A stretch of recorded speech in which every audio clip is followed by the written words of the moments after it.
Hello everyone, I'm Gamer Bear, and I'm finally back with the second episode of my guide to the creatures of Magic the Gathering. I previously discussed goblins, an iconic creature type of red mana. In this video, it's time to explore blue's classic humanoid archetype, the Merfolk. Much like goblins, Merfolk have been part of the game since limited edition alpha at the very beginning, with the original printings of Merfolk of the Pearl Trident and Lord of Atlantis. Since then, they've been a staple of the game's many settings, save for a period that I will discuss later. Merfolk, naturally, reside in bodies of water, mostly seas, and their magic often controls the elemental power of water or wind, or allow them to commune with and tame creatures that live in the many oceans across the planes they inhabit. Merfolk on many worlds have a more significant political presence than goblins, sometimes applying the more subtle mental magics of blue mana to further their agenda.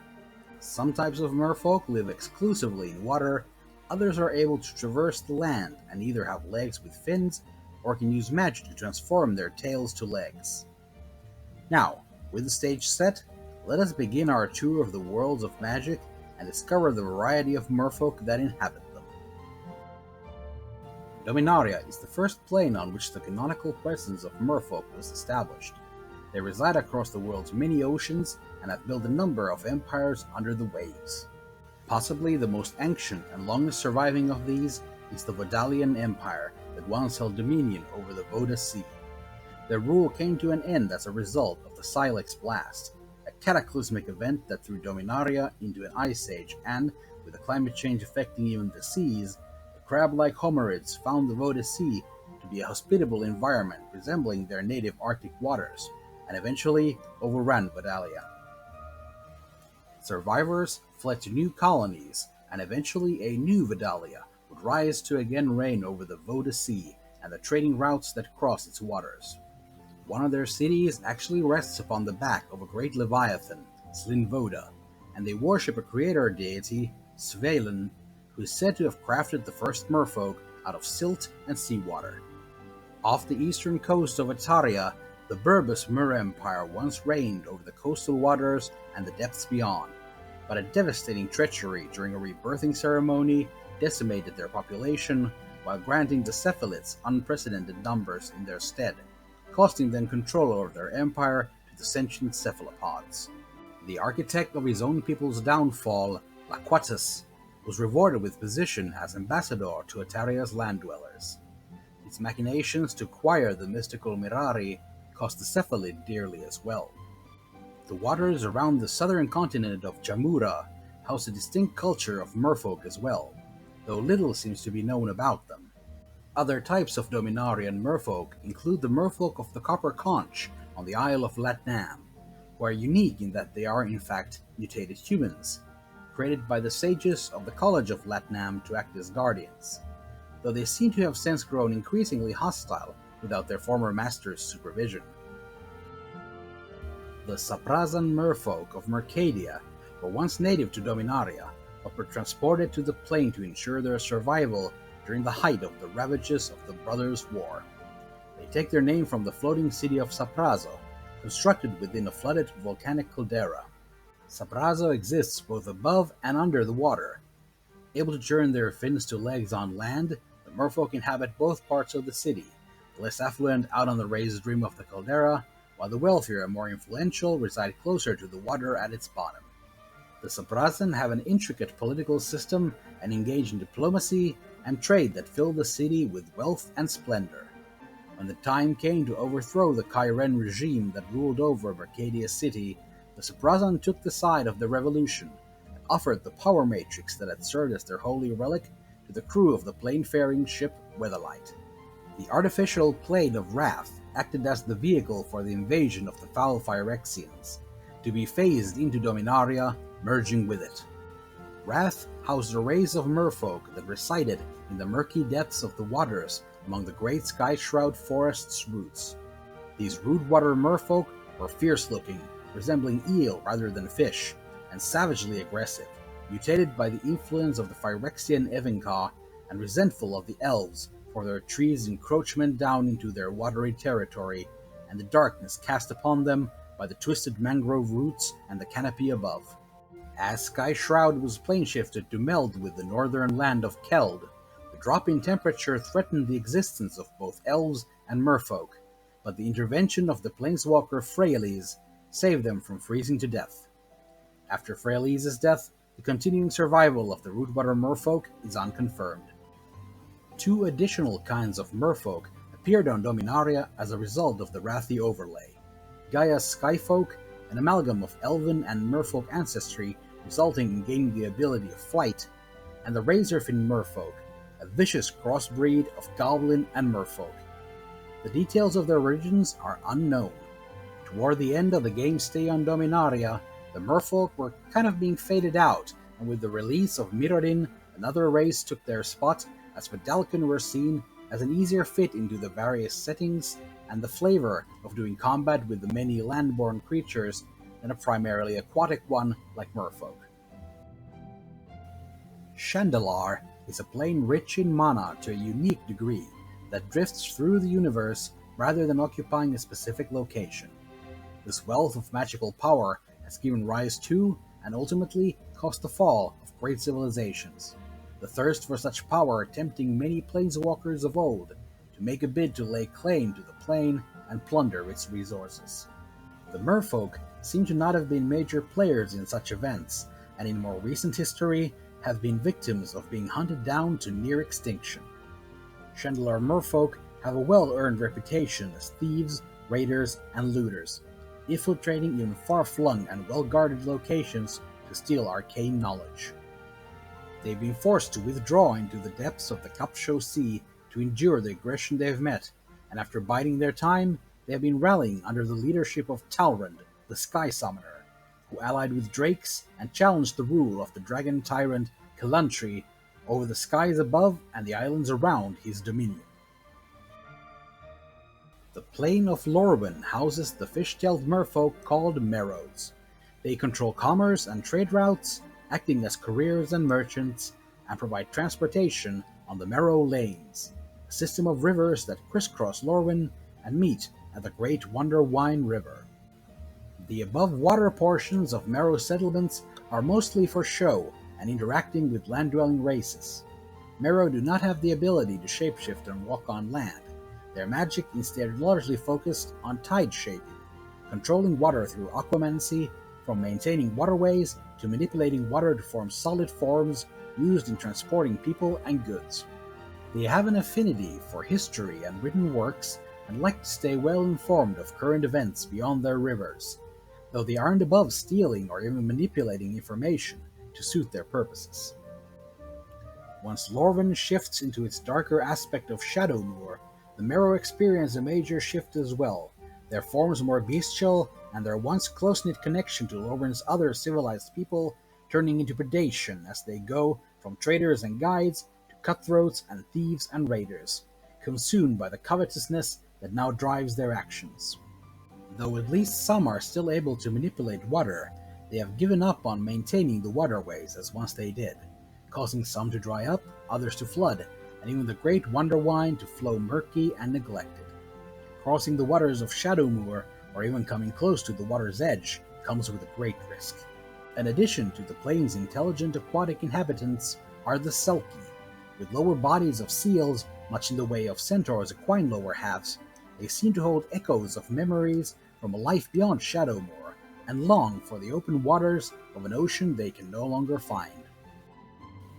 The oceans of Ravnica were long since buried beneath layer upon layer of construction of the worldwide cityscape.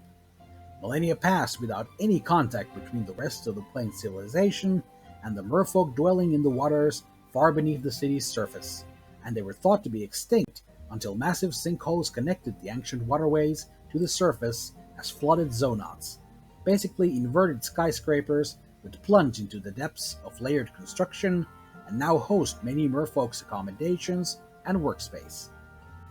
Reunited with the rest of Ravnica, the merfolk chose to align with the Simic Combine, with whom their philosophies best aligned, particularly those following the Upwelling Principle, a progressive doctrine balanced by the conservative holdfast that together both drive forward advancing merfolk culture and maintains staying true to its traditions and values.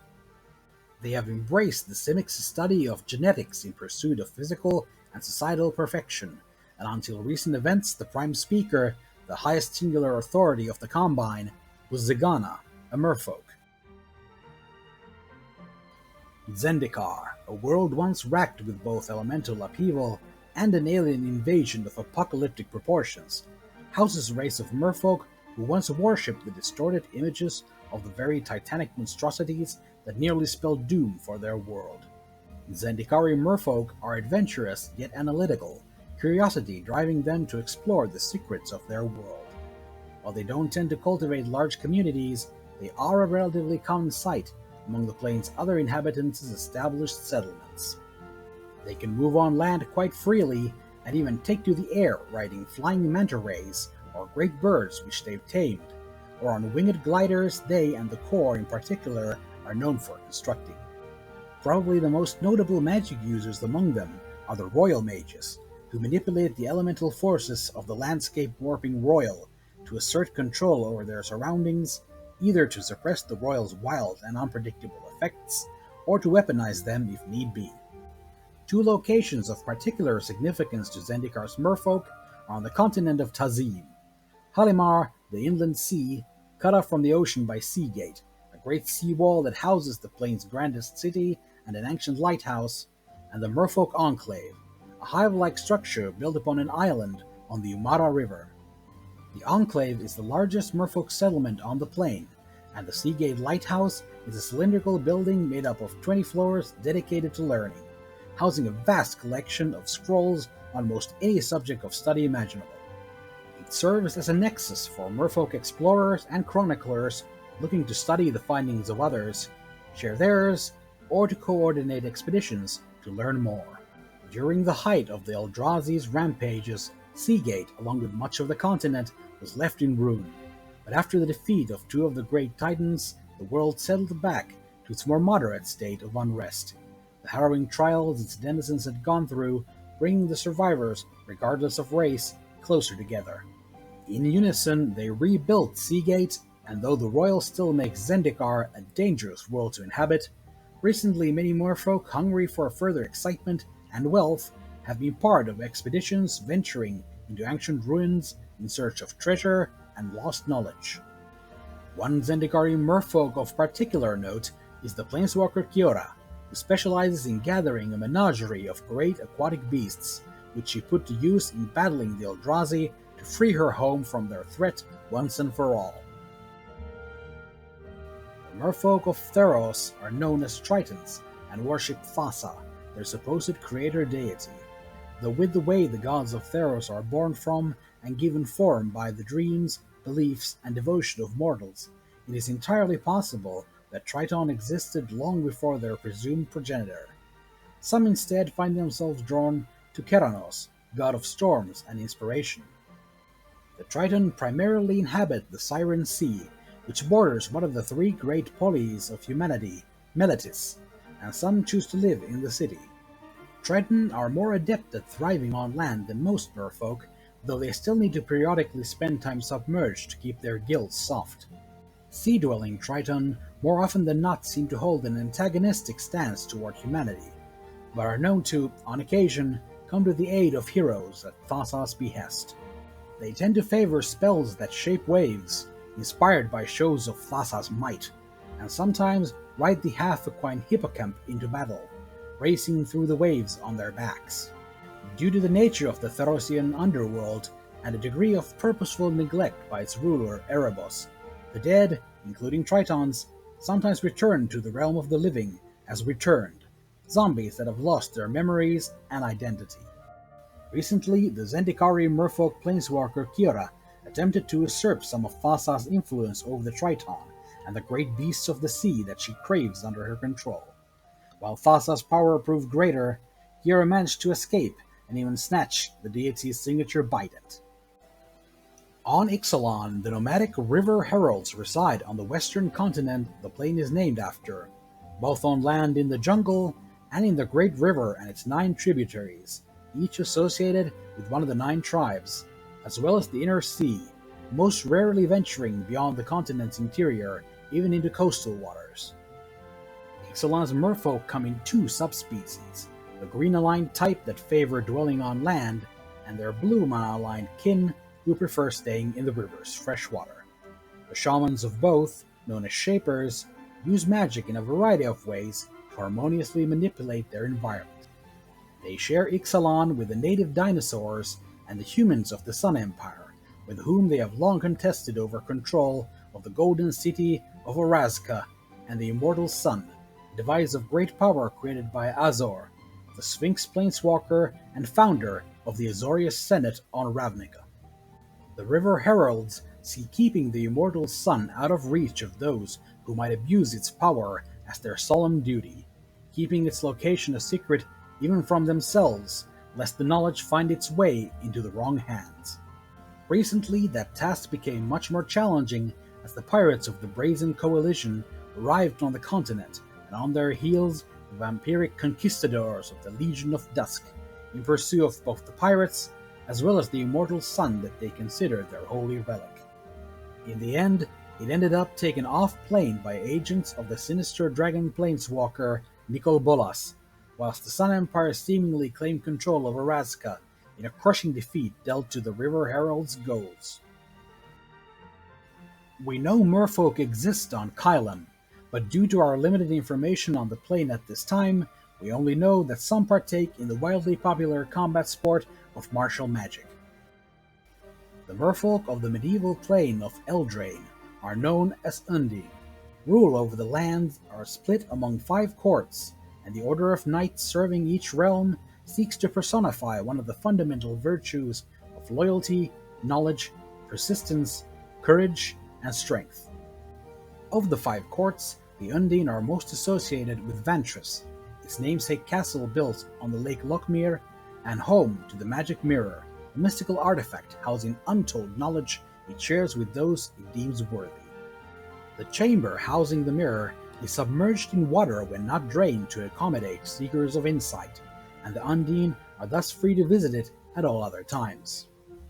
They are, however, born of the untamed wilds, part of the fair folk, and to put trust in them is always a gamble. Undine are carnivorous, and while the pale-skinned variants known as Dark Undines are far more aggressive and ravenous, choosing to engage with any of the aquatic fair folk of the many rivers and lochs has a severe risk involved. They drag their prey underwater to drown them, and do, given the opportunity, and if it doesn't strike their fancy in the moment, feed on humans and other sentient species. If they find someone's intelligence engaging enough, they might choose to search for prey to satiate their hunger elsewhere. Undine are defined by their compulsive curiosity. Their thirst for knowledge can get intense enough to drive them mad. What knowledge they gain, they hoard and lord over others, taking delight in secrets others aren't privy to.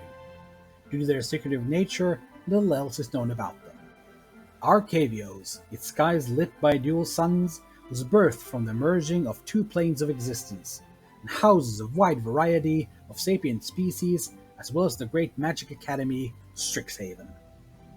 The unique circumstances of the plane's creation give the world's mana a distinct quality of opposing elements of mana weaving together. From these knotted and tangled ley lines of mana formed snarls that gave birth to 5 great dragons. After the brutal period of strife known as the Blood Age, the founder dragons established Strixhaven about 7 centuries ago, and it has since served as the foremost center of magical study. Of the 5 colleges that make up the academy, the merfolk of Arcavios seem to favor studying at Quandrix, the College of Biomathematics, the study of magic and the world through the lens of mathematic formulas. They also at least share classes with, if not even attend studies at, the Witherbloom and Prismari colleges, studying the cycle of life and death and magic-driven artistry, either static or performance, respectively. Merfolk are known to inhabit the Pinzari Isles, located east of the plane's northern continent. And with that, our tour comes to a close, each world housing merfolk now visited. What new planes will be discovered in future sets, and what changes revisits will bring about, remain yet to be seen. Thank you for joining me on this journey, and hopefully you enjoyed it.